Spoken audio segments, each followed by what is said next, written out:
네, 오늘 오전 국민의힘 장동혁 대표가 취임 후 첫 교섭단체 대표 연설에 나섰습니다. 3대 특검과 함께 이 대통령의 영수회담을 제안하기도 했습니다. 또 정청래 대표가 추진했던 1인 1표제는 좌초 2달 만에 중앙위 문턱을 넘어섰습니다. 이슈앤 포커스 문학진 안영환 전 국회의원과 함께 전국 현안 살펴보겠습니다. 안녕하십니까? 네, 안녕하십니까? 자, 어제 민주당 한병도 원내대표에 이어서 오늘 장동혁 국민의힘 대표가 교섭단체 대표 연설을 했습니다.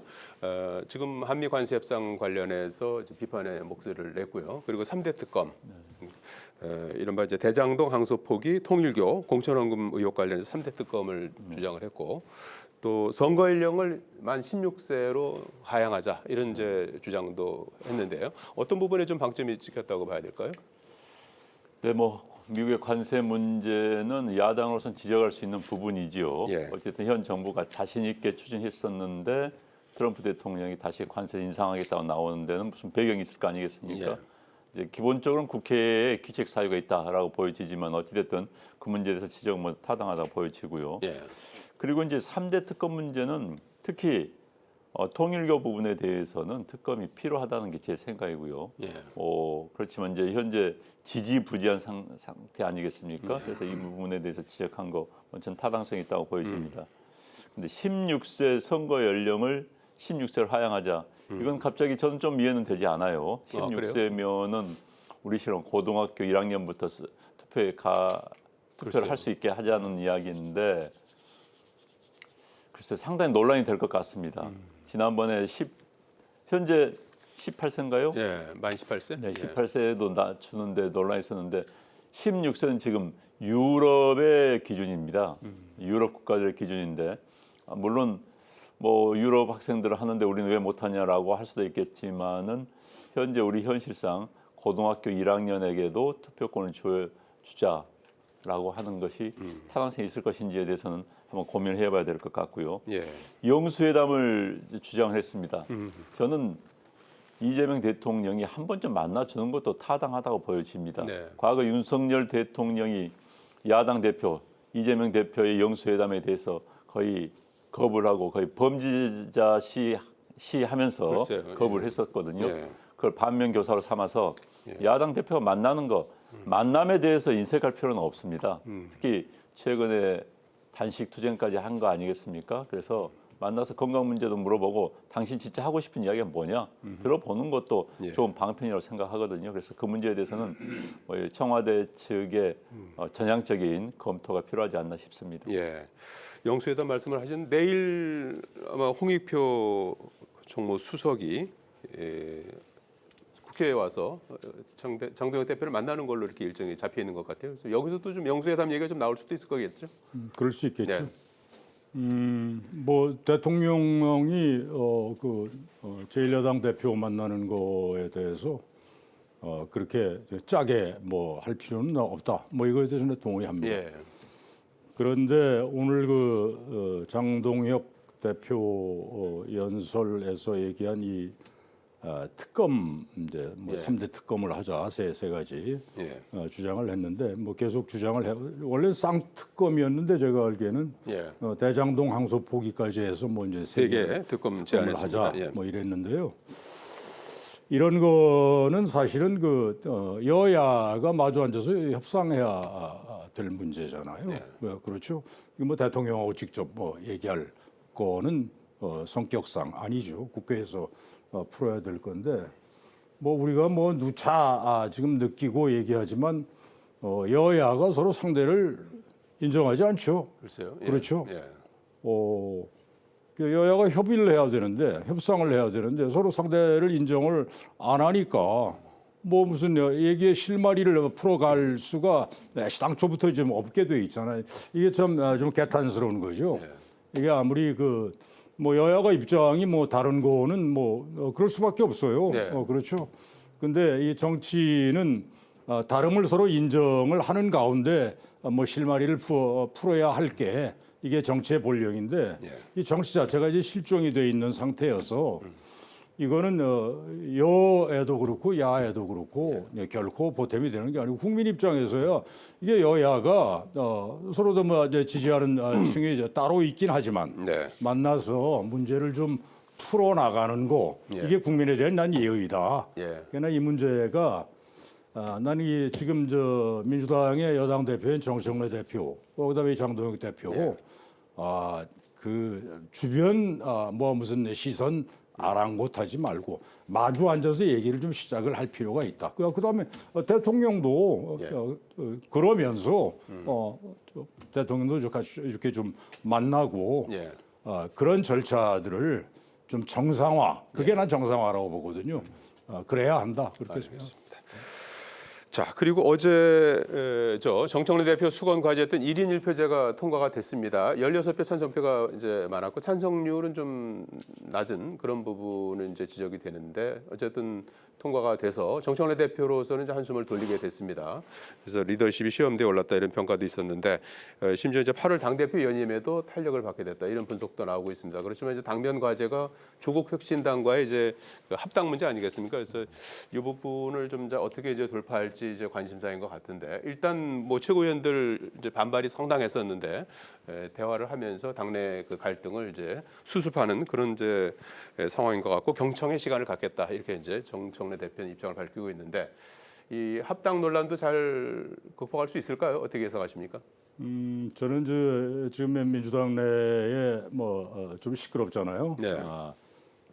정 대표 1인 1표제가 이제 지난번에 부결됐다가 이제 이번에는 가결이 됐는데 네.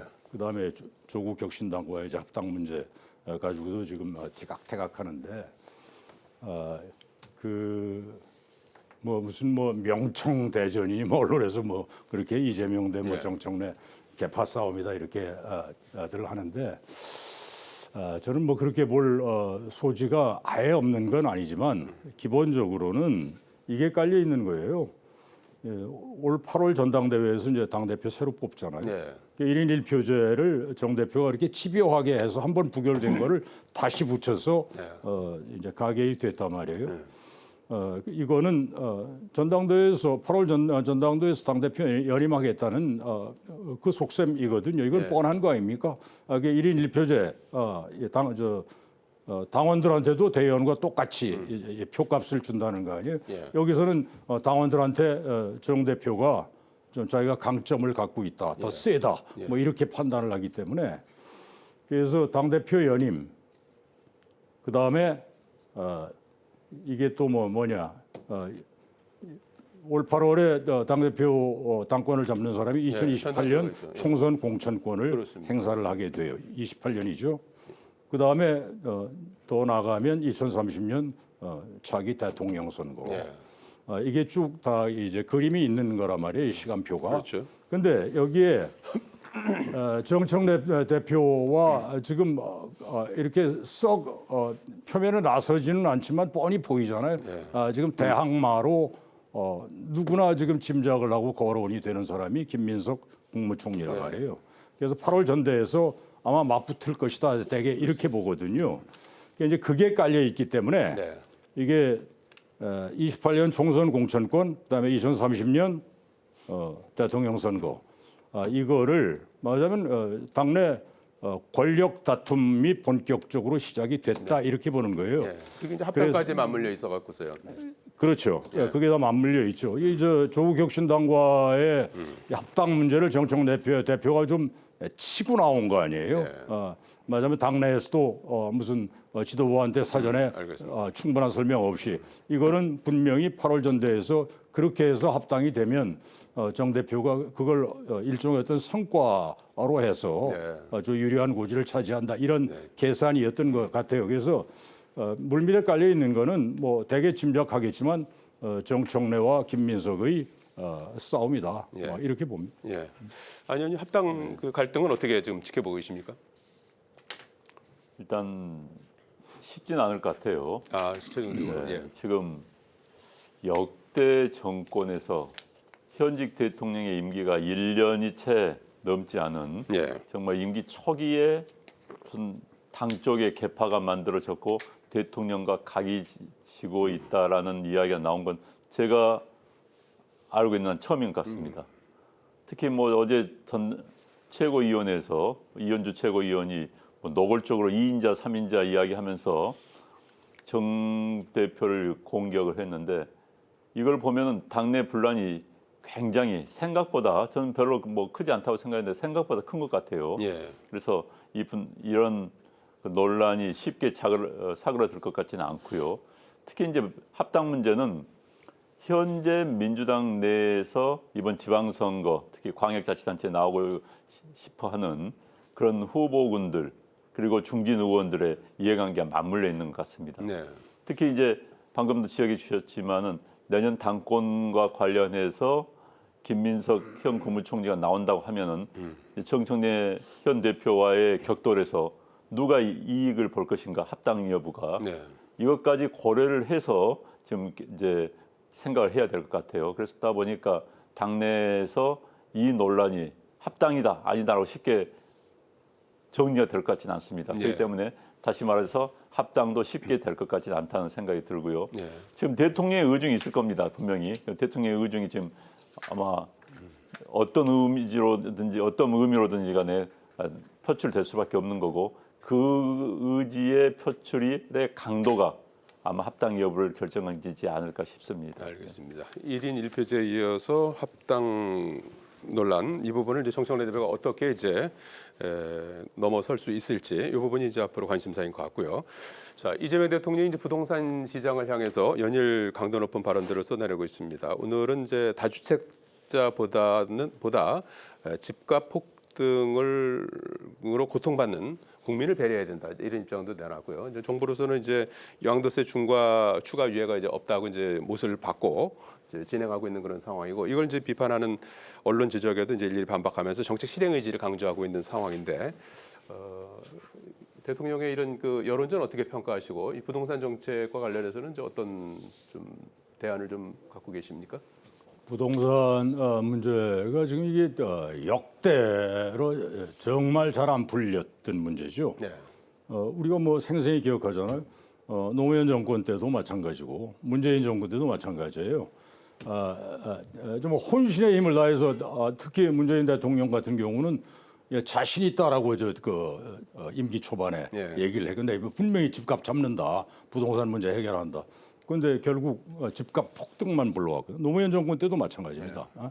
집값 폭등을 불러왔다. 결과적으로 이게 결국은 정권을 뺏기는데 매우 중요한 역할을 했던 게 사실이에요. 네. 노무현에서 이명박으로 넘어갔잖아요.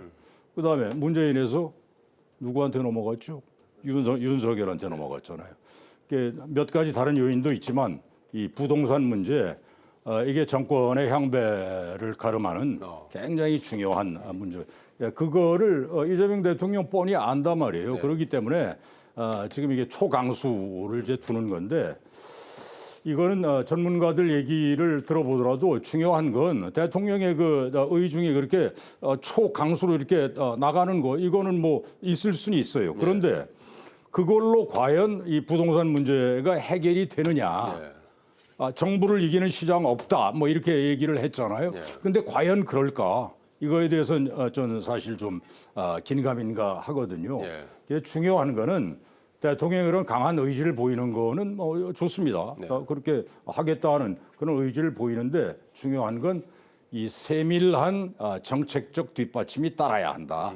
이게 중요한 건 이것들 얘기하잖아요. 제가 그 전문가는 아니어서 자세히 설명은 못하지만 대강 듣기에 이 부동산 세금 문제 이게 제대로 이 정책적으로 뒷받침이 안 되면 아무리 큰 소리로 대통령이 떠들어봐야 실효를 거두지 못할 것이다. 이 문제거든요. 그러니까 노무현 정권이 왜 정권 연장 못했고 왜 뺏겼고 문재인 정권이 왜 뺏겼는가 아주 중요한 문제가 부동산 문제였다. 그 점을 알기 때문에 이 대통령이 지금 드라이브를 거는 건데 정책적으로 아주 디테일한 그런 뒷받침이 있어야 할 것이다. 의지와 함께 정책적 뒷받침에 따라야 된다. 이렇게 그래야 성공할 것이다. 이렇게 지적을 해주셨는데요. 그렇죠. 어떤 뭐 얘기겠죠? 정책입니다. 정치가 아니라 이건 정책의 영역이고요.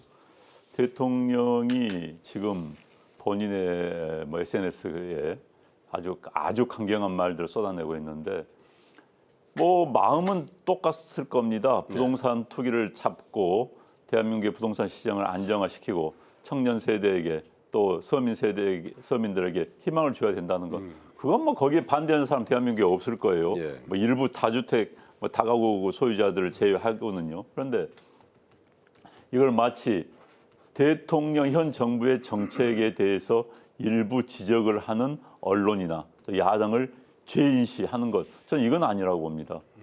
그 언론들이란 게 기본적으로 정부의 정책을 발표를 하면은 그 정책이 좋다고 박수 치지는 않아요. 네. 그 정책의 문제점을 지적을 합니다. 그럼 그 문제점 지적을 하다 보면은 다가구 소유자들에 대해서 이런 문제점이 정책에 문제가 있다. 예. 뭐 팔려도 팔 수가 없다. 이들이 만약에 빠진다고 한다면은 이들이 현재 전세값 월세가 오를 수밖에 없다. 네. 뭐 이런 지적들을 하는 겁니다. 그러다 보니까는 그걸 가지고 마치 뭐 다가구 소유자들을 옹호하는 것 그건 아니거든요. 야당도 마찬가지입니다. 현재 정부의 정책을 비판하니까 마치 당신들은 부동산 투기를 조장하고 부동산 투기자들을 편드는 거냐라고 네. 하는데 그건 전혀 아니거든요. 선거를 앞두고 있는 어느 정당이 부동산 투기업자들을 편들고 있는 그런 정당이 어디 있겠습니까? 그건 대통령의 시각이 잘못된 겁니다. 예. 그다음에 그 대통령이 그걸 표현하는데 너무 거칠어요. 기본적으로 이 문제는 약간 철학에 관한 문제입니다. 예. 현 정부 진보 좌파에서는 수요를 억제하자. 네. 그래서 세금을 때려서 수요를 억제하자는 그런 기본적인 틀을 가지고 있지만은 또 다른 한편에서는 수요 억제 가지고는 부족하다. 수요 억제는 중요하죠. 공급이 우선이다. 그럼 공급을 누가 해야 되는가? 진보 좌파 정부에서는 보통은 이건 공공 영역에서 공급을 해야 된다. 네. 왜?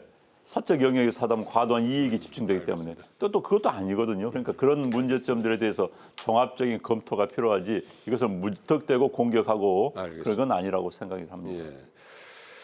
자, 이 국민의힘 상황 끝으로 좀 잠깐 여쭤봐야 될 것 같은데 지금 이제 현재 그 당 내용 상황은 어떻게 지금 진단을 하고 계시고 지금 특히 당 일각에서 요건 장 대표에 대한 재신임 투표 여부에 대해서는 어떤 입장을 좀 내놓을 것 같으신지 앞으로 어떻게 흘러갈 것 같으신지 전망을 좀 해주신다면요. 저는 현재 아무튼 참 안타깝다, 예. 답답하다 먼저 이야기를 하고 싶고요. 현재 야당은 거대 여당에 맞서서 싸울 능력마저 없는 그런 소규모 집단으로 전락을 했습니다. 그런 집단이 지금 내분을 하고 싸우고 하는 것은 정말 국민들 보기에도 참 답답하고 지지자들 보기에도 또 보수 세력 전체에서 보더라도 이건 아니다 싶은데 별로 중요하지도 않은 문제예요. 사실 네. 저게 무슨 뭐 당일 사생 결단할 문제도 아닌데 저 문제를 가지고 싸우고 있는 모습이 참 답답하고요. 아마도 재신임 투표하면은 제가 보기에는 아마 재신임이 될 것 같습니다. 네. 왜냐하면 투표에 참여하는 당원들은 되게 강성 당원들일 거고 그 강성 당원들은 장동혁 체제를 지지할 거고 뭐 이렇게 될 것 같은데 결국은 내년 선거에 뭐가 유리할 것인가? 지방선거. 이번 선거죠. 이번 올해 있을 지방선거에서 네. 어떤 정책, 어떤 이념적 방향이 올바른 것인가, 적절한 것인가에 대한 고민이 필요합니다. 단순히 내부에서 한동훈 전 대표를 쫓아내느냐 이 문제는 중요하지 않아요. 그렇기 때문에 좀 거시적인 측면에서 봐주기를 기대를 합니다. 예. 문 의원님 어떻게 지금 보고 계십니까?